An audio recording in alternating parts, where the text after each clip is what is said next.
मार्च 2020 Covid हर news channel red ही दिखा रहा था। मार्केट्स डेली गिर रहे थे। फियर हर जगह था और एक सवाल हर इन्वेस्टर के माइंड में था, क्या मुझे अभी एसआईपी स्टॉप कर देनी चाहिए। आपको एक सिंपल पर पावरफुल सिचुएशन बताता हूं। दो friends, same age, same income, same goals. Aryan Verma software engineer और कव्यान कपूर एमबीए मार्केटिंग। दोनों 10,000 रुपीज हर month Parag Parikh flexi cap fund में इन्वेस्ट कर रहे थे, पर क्रैश आ गया। आर्यन डर गया। उसने अपनी एसआईपी लगभग 6 मंथ्स के लिए स्टॉप कर दी। उसने सोचा मार्केट्स स्टेबल होने पर रीस्टार्ट करेगा। काव्यान भी वरिड था, पर उसने एक सिंपल चीज की, उसने अपनी एसआईपी कंटिन्यू रखी। अब यहां स्टोरी इंटरेस्टिंग बनने लगती है। क्रैश के दौरान फंड एनएवी लगभग 20 तक गिर गया था। ईयर एंड तक फिर से 37 के पास रिकवर हो गया, क्योंकि एसआईपी मार्केट्स गिरने पर ज्यादा यूनिट्स खरीदती है। काव्यान ने लोअर प्राइस पर बहुत ज्यादा यूनिट्स अक्यूमुलेट किए। 2020 के एंड तक दोनों के बीच डिफरेंस ऑलरेडी काफी बड़ा था, रफली 1 लाख से ज्यादा पोर्टफोलियो वैल्यू का डिफरेंस। पर रियल शॉक बाद में आता है।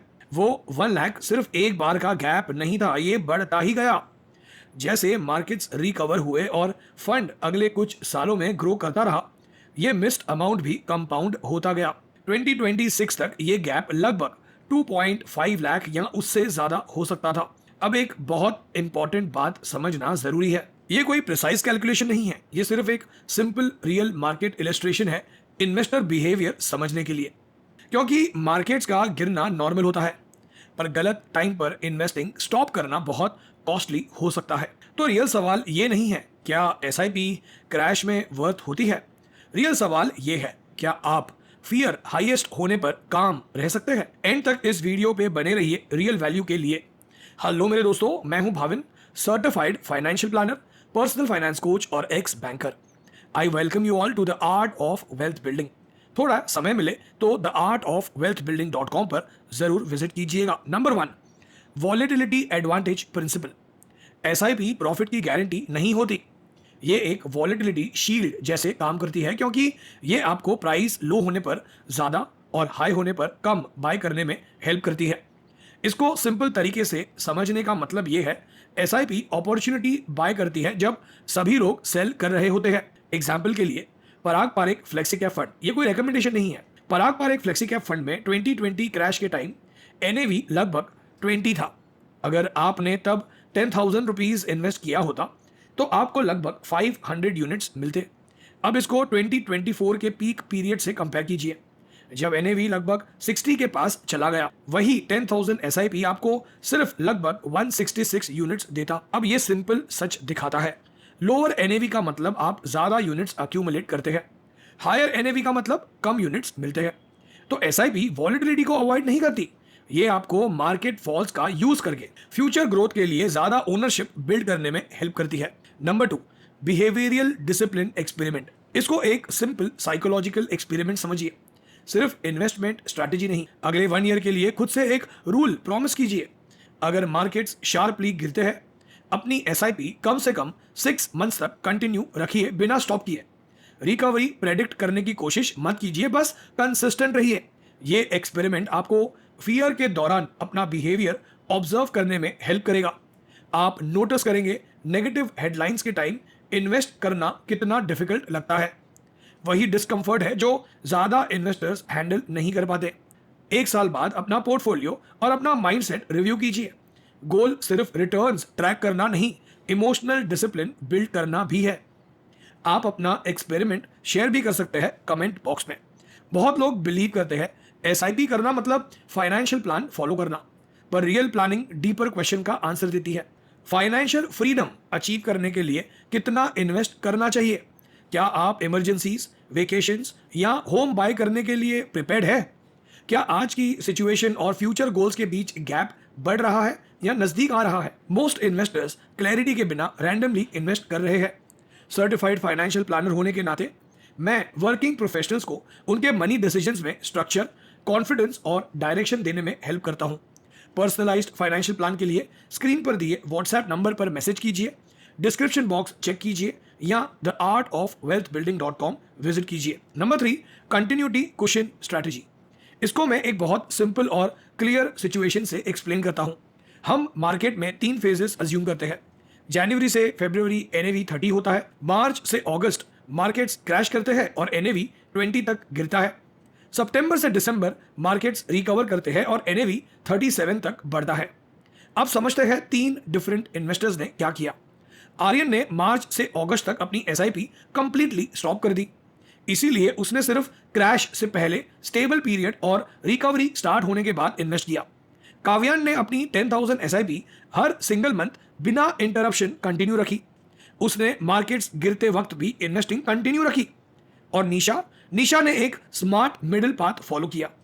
उसने क्रैश पीरियड मार्च से अगस्त तक अपनी एसआईपी 3,000 तक रिड्यूस की, पर उसने इन्वेस्टिंग कंप्लीटली स्टॉप नहीं की।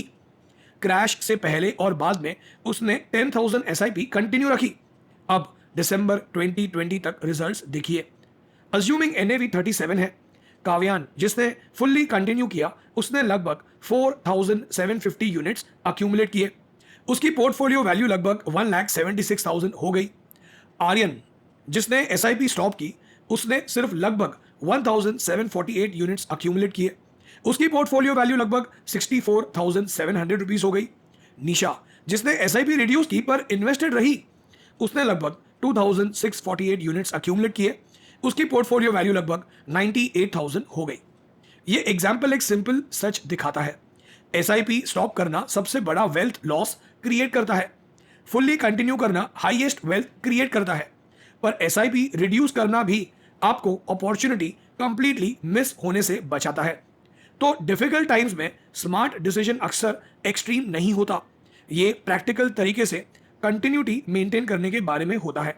Number 4, emergency reality check.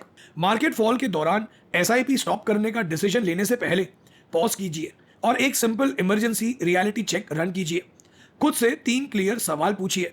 पहला, क्या मेरे पास कम से कम 6 मंथ्स के एसेंशियल एक्सपेंसेस इमरजेंसी फंड में सेव्ड है? अगर हाँ, तो आपकी इन्वेस्टमेंट्स फर्स्ट सपोर्ट सोर्स नहीं होनी चाहिए। दूसरा, क्या ये इन्वेस्टमेंट गोल्स नेक्स्ट 3 इयर्स के अंदर है? अगर गोल नियर है, मार्केट्स एक्सपोजर रिड्यूस करना सेंसिबल बन सकता है, लेकिन अगर गोल्स लॉन्ग टर्म है, एसआईपी स्टॉप करना फ्यूचर वेल्थ को हर्ट कर सकता है। तीसरा, क्या मैं परमानेंट इनकम शॉक फेस कर रहा हूं या सिर्फ टेम्पररी अनसर्टेनिटी है? अगर तीनों का आंसर नो है, तो एसआईपी स्टॉप करना इमोशनल डिसीजन हो सकता है, फाइनेंशियल नहीं। Point number 5, swap math principle. Most investors market को टाइम करने पर फोकस करते हैं, पर रियल वेल्थ अक्सर सिंपल स्वॉप मैथ से बनती है, टाइमिंग मैथ से नहीं। चलिए एक इजी एग्जांपल लेते हैं। आप हर मंथ 10,000 रुपीज इन्वेस्ट करते हैं। क्रैश से पहले एनएवी 50 होता है, तो आपको 200 यूनिट्स मिलते हैं। क्रैश के दौरान एनएवी 25 तक गिरता है, अब वही 10,000 आपको 400 यूनिट्स देता है। बहुत इन्वेस्टर्स इस पॉइंट पर एसआईपी स्टॉप कर देते हैं क्योंकि मार्केट्स स्कैरी लगते हैं, पर वही एग्जैक्ट टाइम होता है जब फ्यूचर वेल्थ क्वाइटली बिल्ड हो रही होती है। मान लीजिए मार्केट्स बाद में रिकवर करते हैं और एनएवी 60 तक चला जाता है। वो एक्स्ट्रा 200 यूनिट्स जो आपने क्रैश के दौरान अक्यूमुलेट किए, अब सिग्निफिकेंट एडिशनल वैल्यू क्रिएट करते हैं। तो रियल गेम ये नहीं है कि मार्केट्स कब राइज करेंगे प्रेडिक्ट करना, ये कंसिस्टेंटली लो प्राइस पर ज्यादा ओनरशिप के लिए मनी स्वैप करने के बारे में है। Number 6, future cash flow option. इसको मैं बहुत सिंपल रियल लाइफ नंबर से एक्सप्लेन करता हूं। सोचिए, एक फैमिली ने लॉन्ग टर्म एसआईपी से पराग पारिक फ्लेक्सी कैप फंड जैसे इक्विटी म्यूचुअल फंड में 1 करोड़ का इन्वेस्टमेंट कॉर्पस बिल्ड किया। अब मान लीजिए फंड एनएवी लगभग 60 है, इसका मतलब फैमिली के पास रफली 1,65,000 यूनिट्स है। अगर वो डिसिप्लिन्ड विड्रॉल स्ट्रैटेजी फॉलो करे लगभग 1% पर मंथ की, तो वो लगभग 1 लाख मंथली विड्रॉ कर सकते हैं। पर कंजर्वेटिव और सस्टेनेबल रहने के लिए मान लेते हैं वो लगभग 80,000 रुपीज पर मंथ विड्रॉ करते हैं। 80,000 विड्रॉ करने के बाद भी रिमेनिंग इन्वेस्टमेंट मार्केट में इन्वेस्टेड रहता है और टाइम के साथ ग्रो करने का पोटेंशियल भी रखता है। यही एसआईपी की रियल पावर है। जो पहले मंथली सैक्रिफाइस लगता था, वो अब स्ट्रक्चर्ड पैसिव इनकम ऑप्शन बन जाता है। इसीलिए एसआईपी सिर्फ वेल्थ क्रिएशन के बारे में नहीं है, ये क्वाइटली एक फ्यूचर इनकम इंजन क्रिएट करने के बारे में है जो फाइनेंशियल फ्रीडम सपोर्ट करता है। अगर आप अपना पर्सनल फाइनेंशियल प्लान बनवाकर अपने फाइनेंशियल गोल्स के करीब पहुंचना चाहते हैं, तो स्क्रीन पर आए नंबर पर व्हाट्सएप कीजिए या फिर theartofwealthbuilding.com पर विजिट कीजिए। Number 7, silent opportunity cost. SIP stop करना सिर्फ ये नहीं होता कि आप इन्वेस्टिंग बंद कर देते हैं, इसका मतलब ये होता है कि आप फ्यूचर वेल्थ खरीदना बंद कर देते हैं। चलिए साइलेंट कॉस्ट समझते हैं। सोचिए आप हर मंथ 10,000 रुपीज इन्वेस्ट करते हैं, मार्केट क्रैश के दौरान एनएवी 50 से 25 तक गिरता है। अगर आप कंटिन्यू करते तो आपको 200 यूनिट्स की जगह 400 यूनिट्स मिलते। अब मान लीजिए आप 6 मंथ्स के लिए एसआईपी स्टॉप कर देते हैं। आप सिर्फ 60,000 सेव नहीं करते, आप लोअर प्राइस पर लगभग 2,400 यूनिट्स खरीदने का चांस भी मिस कर देते हैं। बाद में जब मार्केट्स रिकवर करते हैं और एनएवी 60 तक चला जाता है तो वो मिस्ड यूनिट्स लगभग 1,45,000 के हो सकते हैं। यही हिडन लॉस है जो ज्यादा इन्वेस्टर्स देख नहीं पाते। इसीलिए एसआईपी स्टॉप करने का रियल कॉस्ट इमीडिएटली विजिबल नहीं होता, पर टाइम के साथ ये फाइनेंशियली बहुत सिग्निफिकेंट बन जाता है। Number 8, tactical top up rule. यहां एक सिंपल और मैकेनिकल रूल है जो आप मार्केट फॉल के दौरान फॉलो कर सकते हैं। मार्केट में हर 10% डिक्लाइन पर एक वन टाइम टॉपअप कंसिडर कीजिए जो आपकी मंथली एसआईपी का 10% हो। इस टॉपअप को नेक्स्ट 3 मंथ्स तक कंटिन्यू रखिए। एग्जाम्पल के लिए अगर आपकी एसआईपी 10,000 रुपीज है और मार्केट 10% गिरते हैं तो आप एडिशनल 1,000 3 मंथ्स के लिए इन्वेस्ट करते हैं। अगर मार्केट्स और 10% गिरते हैं तो आप फिर से 1,000 और ऐड करते हैं। यह अप्रोच आपको फियर के टाइम सिस्टमैटिकली इन्वेस्टमेंट इंक्रीज करने में हेल्प करती है बिना इमोशनल डिसीजन लिए। यह प्रोसेस को स्ट्रक्चर रखती है और मार्केट बॉटम्स प्रेडिक्ट करने की जरूरत हटा देती है। गोल एग्रेसिव होना नहीं है, गोल डिसिप्लिन्ड और मैनेजेबल तरीके से मार्केट डिक्लाइंस का यूज करना है। Number 9, reverse discipline strategy. Most investors सोचते हैं डिसिप्लिन सिर्फ मार्केट्स गिरने पर ही चाहिए होता है, पर रियल डिसिप्लिन तब भी जरूरी होती है जब मार्केट्स बहुत फास्ट राइज करते हैं। यही जगह है जहां रिवर्स डिसिप्लिन स्ट्रेटेजी काम आती है। जब मार्केट्स एक्सट्रीम वैल्यूएशन जोन में मूव करती है, आप एक small structured monthly cell plan set कर सकते हैं। एग्जाम्पल के लिए अगर आपका पोर्टफोलियो काफी ग्रो हो गया है और वैल्यूएशन स्ट्रेच्ड लग रही है तो आप अपनी मंथली एसआईपी वैल्यू का 2 से 3% रिडीम कर सकते हैं। इसका मतलब मार्केट से एग्जिट करना नहीं होता, इसका मतलब डिसिप्लिन तरीके से ग्रेजुअली प्रॉफिट बुक करना होता है। यह अप्रोच आपको ग्रीड मैनेज करने में हेल्प करती है, जैसे एसआईपी आपको फियर मैनेज करने में हेल्प करती है।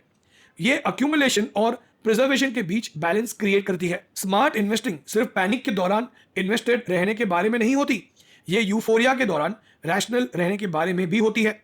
सो इस वीडियो में हमने इन पॉइंट्स को कवर किया: volatility advantage principle, behavioural discipline experiment, continuity cushion strategy, emergency reality check, swap math principle, future cash flow option, silent opportunity cost, tactical top up rule, reverse discipline strategy.